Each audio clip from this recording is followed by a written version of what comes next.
झांसी में शनिवार दोपहर को कॉफी शॉप में भीषण आग लग गई। देखते ही देखते आग ने विकराल रूप धारण कर लिया और शॉप धू धू करके जलने लगी।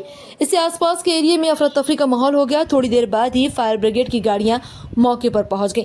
करीब 2 घंटे की कड़ी मशक्कत के बाद किसी तरह आग पर काबू पा लिया गया। हालांकि आग की चपेट में आने से दुकान पूरी तरह नष्ट हो गई। आग से किसी तरह की हताहत होने की खबर नहीं मिली है।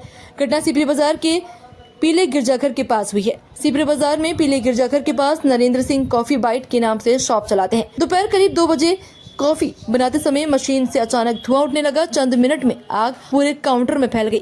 आग को फैलता देख अफरा तफरी मच गई। दुकान में भगदड़ मच गई। तब तक वहां रखे फर्नीचर में आग लग चुकी थी। सूचना मिलते ही फायर ब्रिगेड की गाड़ियां मौके पर पहुंच गई। करीब 2 घंटे की मशक्कत के बाद शाम 4 बजे आग बुझाई जा सकी। सीएफओ राजकिशोर राय के मुताबिक आग से किसी तरह की जनहानि नहीं हुई है।